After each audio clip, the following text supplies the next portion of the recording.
د جدید دور جدید فتنې د الله تعالی نه سوال کوم چې په مختصر وخت کې جامع خبرې وکم او داسې خبرې وکم چې زما د پاره او ستاسو د پاره د دنیا او د آخرت د فائدې سبب او ذریعہ شي او د هغې په سبب باندې زما او ستا دنیا او آخرت خیسته شي او الله تعالی زمونږ دا ناسته قیمتي وګرځوي. فتنه په لغت کې څه ته ویلی شي؟ امام راغب اصفهانی د دې معنا کړې ده، وی فتنه په اصل کې دې ته ویلی شي چې یو زرګر سونه راوالي او هغه په خپلې بټۍ کې واچي او هغې پسې اور بل کی او مقصد دا وي چې د دې سونې کرواله او کوټواله معلوم کوم چې دا سونه نقلی ده او کنه اصیله ده. د دې د معلومولو دپاره زرګر سره زر په بټۍ کې اچي، د هغې هغه خاص بټۍ وي او هغې کې اور لګېدلی وي. نو د فتنې اصل معنا دا ده. بیا فتنه په مختلفو معناګانو باندې راځي. فتنه د امتحان او د ازمائش په معنا باندې هم راځي، لکه تاسو په مقامات کې لوستي دي عند الامتحان یکرم الرجل او یهان، چې کله د یو انسان امتحان وشي نو دا خو پاس شي یا د هغې په سبب عزتمن شي او یا پکې پاتې راشي فیل شي چې د هغه بېعزتي وشي او دا په هغې کې سپک شي. بیا فتنه چې مونږ قرآن او سنت مطالعه کو، فتنې درې حصې دي یا درې صورتونه دي. یو صورت د فتنې هغه دی چې کافر ولګېږي او مسلمانانو دپاره څه جدید آلات یا نورو طریقو سره چې مسلمان گمراه کی او د مسلمانانو نوی نسلونه تباہ و برباد کی او د هغوی نسلونه د هغوی وختونه ضایع کی او د هغوی نه ایمان سلب کی، د هغوی نه حیا ختم کی، د هغوی اخلاق خراب کی. د دې په معنا باندې راځي. الله تعالی د هغې ذکر هم کړی دی، ان الذین فتنوا المؤمنین والمؤمنات ثم لم يتوبوا فلهم عذاب جهنم. یقینا هغه کسان چې هغوی مؤمنان سړي یا مؤمنان ښځې په فتنې کې اچي او بیا توبه ونه باسي، الله تعالی ته رجوع ونه کي، الله تعالی فرمایي د هغوی دپاره عذاب د جهنم دی. ابتدا د اسلام نه عتبه او شیبه او دغه شان ابو جهل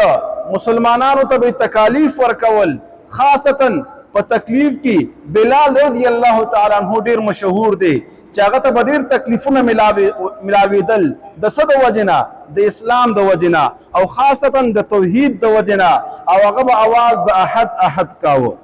نو یو فتنه خدا شوه چې د اغیارو د طرف نه د کافرو د طرف نه څه سازشونه جوړ شي، منصوبې جوړې شي چې مسلمانان د اسلام نه واپس کی، حتی یردوکم عن دینکم. مقصد داوی چې تاسو ستاسو د دین نه واپس کی، تاسو ته په دین کې خلل واقع کی. دویم کله کله فتنه د الله تعالی د طرف نه وي، هغې طرف ته رب العالمین اشاره کړې ده، احسب الناس ان یترکوا ان یقولوا آمنا وهم لا یفتنون. وی دا مؤمنان مسلمانان دا ګمان کوي چې دوی به هسې پرېښودلی شي او دوی نه بس امتحان نشي اخیستلی. نو خامخا الله تعالی امتحان علی او امتحان الله تعالی د انبیاء نم علی. و اذ ابتلى ابراهیم ربه، د ابراهیم علیه السلام هم الله تعالی امتحان واخیسته او په سبب د امتحان الله تعالی هغه کامیاب کو او خلیل الله ته نه جوړ کو. امتحانات عام په تعلیمي ادارو کې مخستلې کیږي. د دې مقصد چرته هم دا نه وي چې د طالبانو باندې یا د شاګردانو باندې د علم زده کوونکو باندې تکلیف مونږ راولو، نه، د دې امتحان مقصد ترقی وي چې د طالبانو ته ترقی ملاو شي، د یو کلاس نه بل کلاس ته لاړ شي، د دوی هغه چې کوم درجه ده هغه ظاهره شي او ښکاره شي. دریم فتنه هغه ده چې مونږ او تاسو خپل ځانونه په فتنه کې غورځو او په فتنه کې مبتلا کیږو هغه طرف ته الله تعالی اشاره کړی دا انما اموالکم واولادکم فتنه یقینا ستاسو مالونه او ستاسو اولاد ستاسو د پاره فتنه ده نو الله تعالی په مختلفو طریقو سره زما اوستا امتحان علی او قران عظیم شان کې په یو مقام کې فتنه د امتحان په معنا باندې راغلی ده په سورۃ بقره کې راغلی دي واتبعوا ما تتلو الشیاطین دغه آیات کریمه کې منځ کې رب العالمین فرمایي حتا یقول انما نحن فتنه فلا تکفر هاروت او ماروت با دی قوم ته ویل چې موږ امتحان یو د الله تعالی د طرف نه که موږ د سحر بیان کو دا سحر زموږ نه مزده کوي بلکې تاسو د سحر او د معجزې په منځ کې فرق زده کوي او معجزه وپېژنئ معجزه د نبی وي د هغې تابعداري وکئ او سحر د ساحر وي او دا کفر دی د هغې نه ځان وساتئ دغه شان فتنه په معنا د عذاب سره هم راځي رب العالمین یو مقام کې فرمایي واتقوا فتنه لا تصيبن الذين ظلموا منكم خاصه دلته دا فتنه په معنا د عذاب ده نو فتنه په مختلفو معناګانو باندې راځي بیا په دنیا کې په مسلمانانو باندې ډیر ازمایښونه راځي ډیر امتحانات راځي دا امتحانات په مختلفو طریقو سره وي کله د کافرو د طرف نه وي هغوی یو منصوبه جوړه کړې وي د مسلمان د نسل د بربادولو دپاره او کله کله دا انسان په خپل ځان په فتنه کې اچي لکه تاسو ته ما ویلي آیات کریمه کې راځي رب العالمین فرمایي انما اموالکم واولادکم فتنه یقینا ستاسو مالونه او ستاسو اولاد ستاسو لپاره فتنه ده دا مال څنګه فتنه ده دا مال داسې فتنه ده چې تاسو دا حلال ګټئ او که حرام ګټئ او به چې کله لګوي په دې کې هو اسراف نه کوئ د دې مال باره کې به تپوس کیږي د دې د ګټلو باره کې هم تپوس شته او د دې د لګولو باره کې هم تپوس شته مونږ د مال په ګټلو کې آزاد نه یو بلکې د شریعت محمدي صلی الله علیه وسلم پابند یو مونږ په مال ګټو په طریقه اسلامیه باندې او به لګوم د شریعت مطابق په حرامو کې به نه لګو په اسراف او ظلم کې به نه لګو دغه شان د اولاد هم کله کله د انسان د پاره فتنه شي بعض اوقاتو کې د اولاد محبت انسان په ګناه کې مبتلا کی پلار ولګيږي د خپل بچو د پاره د حلال او د حرام تمیز نه کوي بلکې هغه د پاره نفقه ګټي هغه د پاره پیسې ګټي نو مال او اولاد لوی فتنې دي او الله تعالی دې طرف ته اشاره کړې ده نو مختلفی فتنې دي په دې دور کې د ریاکاري د ټولو عظیمه فتنه ده او دا داسې یو فتنه ده چې د مؤمنانو او مسلمانانو اعمال بربادي اعمال خرابي یو انسان دی هغه به ډېر په مهنت سره علم زده کی لیکن د علم نیت به ریاکاري وي د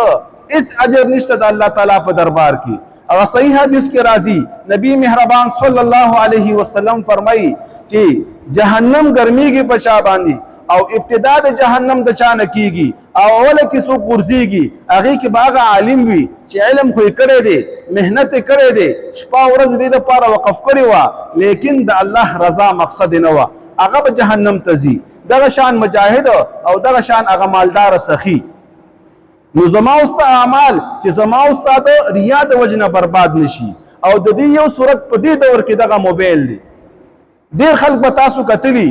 خسته خسته عبادتونه به وکي حج ته بلار شي عمرو ته بلار شي لیکن د موبایل د وجنه به خپل دغه عمل برباد کی ډیر مهنت به کړی ډیر پیسې به لګولي لاړ به شو عمرې ته لیکن الته به تصویران وباسي او سوشل میډیا باندې به ورکی د هغې د وجنه به د اعمال برباد شي ځکه ریا سره عمل بربادیږي هغه عمل عند الله مقبول دی چې د الله د رضا دپاره وشي چې د الله رضا مقصد کله نه وي په یو عمل کې ستا د عمل ته د الله تعالی هیڅ ضرورت نشته د عمل ته د دې بنده خپله ضرورت دی او دا عمل به هله قبلیږي چې طریقې پکې دوه وشي یو دا چې خالص د الله د رضا دپاره وشي او بل په طریقه د پیغمبر مهربان وشي نو بیا ستا د عمل قبلیږي یو حدیث کې راځي صحیح حدیث دی ډېر محدثینو دا حدیث راخستی دی نبی پاک علیه السلام یو پیشنګویي کړې ده او ډیر مخکې نه یو خبره کړې ده نبی پاک علیه السلام په دې حدیث مبارکه کې فرمایي څه کسان زه پیژنم چې هغه براشي او هغوی سره به دومره اعمالي الذين يأتون يوم القيامة بحسنات كالجبال وی دوی براشي او دوی سره به د غرونو برابر نیکی وي او هغه حدیث کې لفظ د تهامه راځي د تهامه غر په برابر نیکی به وي چې دا یو ډیر لوی غر دی بے نبی مهربان صلی الله علیه وسلم فرمائی فیجعلها الله عز وجل هباء منثورا الله تعالی بدا ابس وګرځي الله تعالی بدا برباد کی دا بدا شي لکه یو دوره وا بلوزي او ختم بشي عند الله با قبول نشي بے نبی پاک علیہ الصلوۃ والسلام د دې په مزید وضاحت کې فرمایله وی دا هغه خلق دي اذا خلو بمحارم الله انتهكوها چې کله دی په محارم د الله کې ځان تشي نو هغه کې بیا د الله تعالی حدود ماتي او ګناهونه کوي اذا خلو بمحارم الله انتهكوها مقصد یو دادی چې دا کله ځان تشي نو بیا ګناه کوي اول دور کې یا ابتدایي دور کې یا د صحابو دور کې د دې بس مثالو خو که یو سره کمرې ته ځان تشي او کمره ځان پسې بند کی هغه وخت کې به څه ګناه کړی و دا حدیث د دې دور سره لګيږي چې کله یو انسان دی او هغه کمرې کې ځان تشو او بیا کمبله کې ځان تشو او بیا دا موبایل ځان ته راوویسته او په دې کې بیا ګناهونه کوي ګناهونه پکې ګوري نظر پکې غلط استعمالي نو د دې په سبب باندې با د انسان ټول اعمال برباد شي ډیر احتیاط کول پکار دي تاسو ته ما تیر درس کې دا خبره کړې و چې په دې ځمکه باندې ملائکو او بیا الله تعالی دومره ملائک پیدا کړو چې داغه امتحان و الله تعالی دې ځمکې د پاره خلافت د انسان ته ولې ورکه چې الله تعالی ملائکو ته فرمایي واذ قال ربك للملائکه اني جاعل في الارض خلیفه ملائکی اسمان ته ولېګل او ځمکه د انسانانو د پاره خالق را جنات ته نو شړل علما فرمایي د انسان د عبادت الله تعالی ته د دوه وجو نه خوښ دی یو انسان کې عقل کامل دی ځکه مورخین لیکي چې د جنات او عقل هغه ډیر کمزور دی د ټولو نو خيار جنني وې د لسکرن ماشوم عمره عقل نه لري بلکې دا غینم کم عقل لري نو یو خو د انسان ته الله تعالی عقل کامل ورکړي دي دویم د انسان ته الله تعالی خواهش ورکړي دي دا د خواهش مقابله کوي نو ځکه الله تعالی ته د عبادت قبول دي ډیر کړه ته مونږ خپل ځانم ګورو د کار او روزګار نه باز خلک ستړي ستومان راشي د ماسوتن د مانځه ټیم وي زه خدا غواړي چې ستړی ما روټي اخره موداري کو د شمه لیکن ما ته د الله تعالی حکم ګران وي زه اغه ته توجه ورکوما هغه ته اهمیت ورکوما او چې مونږ منی کړي نو زه نو د کېګم دغه شان چې انسان کله مونږ وکي نو به زړه دا غواړي چې زر لار شي جمعات نه لیکن نیکان بندگان هغه دي چې هغه د خواهش مقابله وکي او داغه نه پس ذکر اذکار وکي داغه نه پس درس تکینی دغه شان طلبه دي سار چې راځي کله کله وو ته ډیر تکلیف وي باران وي یا ګرمي وي یا یخني وي لیکن دا د خپل خواهش سره مقابله کوي او دا ارس پریدي او درس د پاره حاضری کوي او دلته ځان را رسي دغه شان سار وختي انسان ته خوب ورزي په دې ګرمۍ کې چې کله سحر کېږي موسم یخېږي انسان کې سستیا راځي خوب خوږېږي د بسترې نه راپورته کېدل ګراني لیکن دا د خواهش مقابله کوي دا ارس پریدي او جمعات ته راځي جمع ته دا ولي ځکه د خواهش مقابله وکړه او د الله دی حکم ته اهمیت ورکړه نو ما ته به د الله تعالی حکم ته اهمیت ورکو او په دې فتنې کې به نه مبتلا کیږو که چېرته ما ته ځان تم شو څوک هم نشته نو خامخا دا سوچ راوله چې زما خواهش دلته دا وي چې د موبایل کې ګانې بجانې وګوره او هغه شی وګوره چې الله تعالی حرام کړي دي لیکن الله تعالی دې نه منع کړی دا نو دلته زه د خواهش مقابله کولی شم او که نشم کولی زما ایمان کې دومره زور شته او که نشته چې هېڅوک هم نشته هېڅ حایل هم نشته څه مانع هم نشته دروازه هم بنده ده موبایل را سره دی ډیټ هم پکې شته او هر څه کولی شم چې ولیکم پکې لیکن ته د الله تعالی حکم ته اهمیت ورکړي او هغه ځان ته مخې ته کړي موبایل بند کړي او غلط کار پکې ونه کړي په دې الله تعالی خوشحالیږي په دې الله تعالی راضي کیږي په دې باندې بیا ستا د بلندۍ فیصلې کیږي ستا د علمي ترقۍ فیصلې کیږي په دنیا کې ستا د کامیابۍ فیصله کیږي ډېر خلک به تاسو کتلی وي چې الله تعالی عزتمن کړي وي دنیا داغه علم مني دنیا داغه تقوا مني هر څوک خبر اوري، هر څوک تینا متاثر کیږي، هر څوک غواړي چې ملاقات ور سره وکړو. دوی ته چې دا کوم عزت ملاو شوی دی دا په تقوا ملاو شوی دی، دا په دې ملاو شوی دی چې د خواهش مقابله کړې ده، الله تعالی ته ځان نږدې کړی دی، د الله تعالی حکم اهم ګڼلی دی، شیطان او خواهش سره مقابله کړې ده. نو که ته غواړې چې زه کامیاب شم، الله را ناراضي شي، دنیا او آخرت مې ښایسته شي، نو خواهش سره به مقابله کې. او خواهش سره مقابله دا ده چې د شیطان به نه مني، د نفس به نه مني، د خواهش به نه مني، او ته موبایل د وجې نه به ځان په ګمراهۍ کې نه غورځې، د موبایل د وجې نه به ځان په هلاکت کې نه غورځې. که دغه موبایل کې ته ګناهونه ګوري، دغه موبایل کې ته فحش ګوري، ته پکې ډرامې ګوري، دا یاد وساته بیا ستا په ذهن کې د علم خبرې، د قرآن خبرې، د نبی پاک ارشادات، د فقه مسائل به ذهن کې ستا نه کینی. لکه امام شافعي باره کې راځي، وی هغه فرمایي وی ما خپل استاذ امام وکیع ته شکایت وکړ، شکوت الی وکیع سوء حفظي، شکوت الی وکیع سوء حفظي. وی ما خپل استاذ امام وکیع ته شکایت وکړ چې حافظه مې کمزورې ده، درس مې نه یادېږي، سبق مې ذهن کې نه کینی او سبق به نه پوهېږم.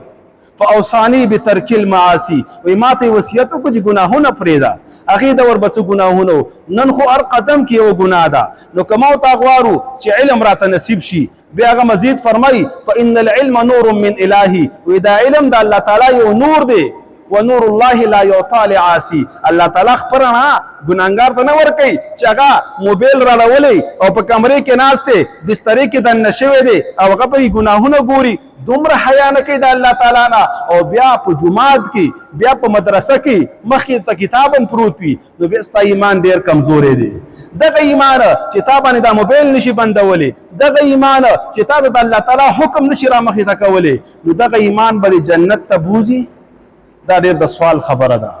نو لہذا خپل ایمان مضبوط کړئ، او که چېرته کمزوری وي نو فتنې کې غورځېدلې د هغې علاج ولټوه، او د هغې علاج به هم انشاءالله تعالی بیانو. نو په دغې مشهور حدیث کې دا خبره ذکر شوه چې اعمال به د جبالو د غرونو په شانتې وي، لیکن چې کله دا ځان ته شي بیا ګناه کوي. د دې یو معنا او یو مقصد بعضې علما دا بیانوي چې لاړه حج ته او حج یې وکړه، یا عمرې ته لاړه، طوافونه یې وکړل، صفا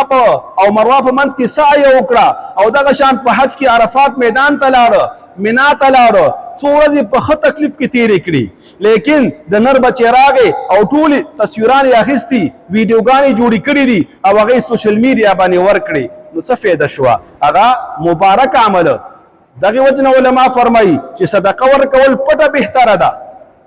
دا اعمال پټ کول بهتر دي. دا عمل مونږ د چا دپاره کوو؟ د رب العالمین دپاره یې کوو. ما ورته د الله تعالی قدر نه دی پیژندلی، ما قدر الله حق قدره. او الله تعالی دې رحم وکړي، عوامو نه به څه ګیله کوو، نیکان علما مفتیان لاړ شي هلته به تصویر سازي کوي، ته چې خاص دا تللی دغې تصویر دپاره او دې دپاره تللی چې هلته ویډیوګانې جوړې کړي، او بغیر د فیدې ویډیوګانې ځان به پکې خلکو ته ښیي چې زه م تللی یم حج ته. خپل عمل چې د غر برابر دی او د غرونو برابر دی، تلاوت یې وکړه، کعبې ته یې وکتله، طواف یې وکړه، عمره یې وکړه، حج یې وکړه، لیکن د موبایل د وجې نه او د یو تصویر د وجې نه او د ریاکارۍ د وجې نه دا برباد کړ. د څومره نقصان وکړ،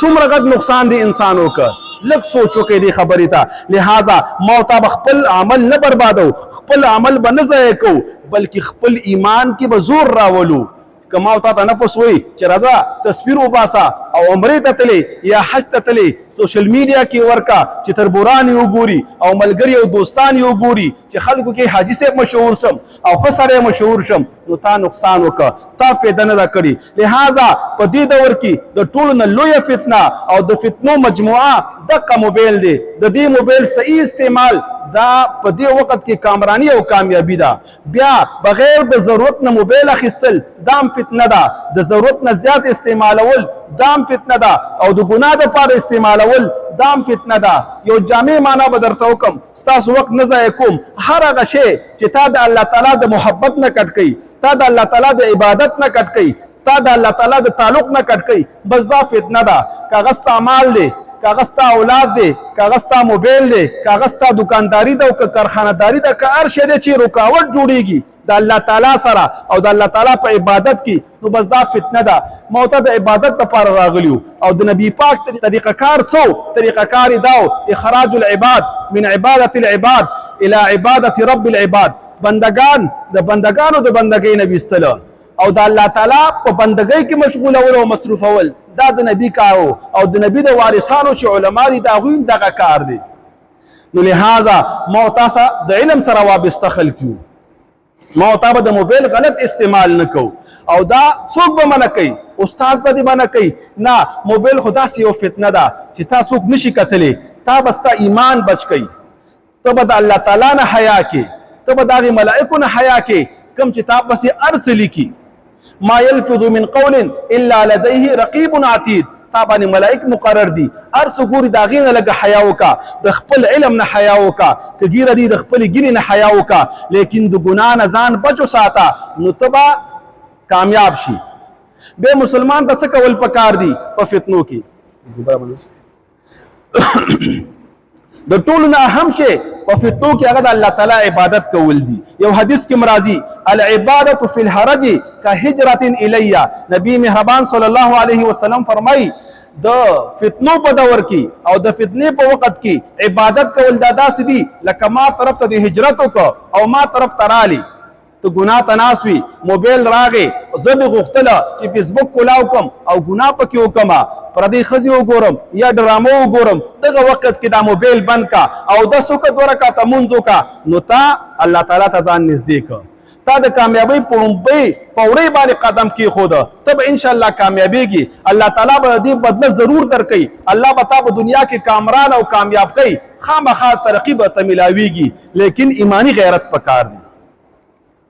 دیم په یو حدیث کې راځي دعاګانې غوښتله او نبی پاک علیه السلام به خپل هم دعاګانې ډېرې غوښتي. یو دعا راځي نبی پاک علیه السلام به دا غوښته واذا اردت بعبادک فتنة فقبضني الیک غیر مفتون، یا الله چې کله ستا اراده وي چې په بندګانو باندې فتنې راولي، ما ځان ته واله چې زه په فتنو کې واقع نشم او دا فتنې ما ضایع نه کړي او خراب مې نه کړي.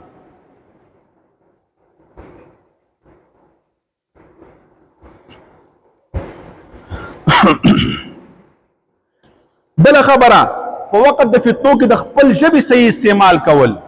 او د قلم صحیح کنټرول ساتله. دغه وخت کې ژبه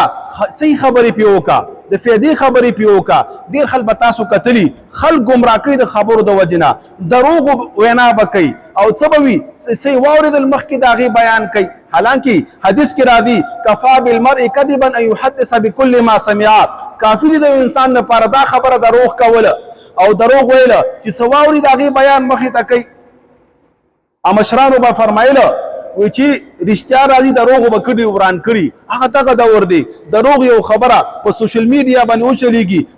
مشرق او مغرب ته ورسیږي، لرې لرې ورسیږي، بعد کې پته ولګي چې هلکه دا خو دروغ دی. لہذا د فتنو دور دی، خپله ژبه صحیح استعمالوه، قلم صحیح استعمالوه، پوسټ چې لیکي په دې ګوتو باندې دا صحیح استعمالوه. او الله تعالی فرمایي په کوم ورځ باندې چې ستا په دې خولې باندې به مهر ولګولی شي او ستا دا ګوتې به خبرې کوي، ستا اندامونه به خبرې کوي، ستا دا سرمن به خبرې کوي، نو بیا به په تا باندې ګواهي کوي.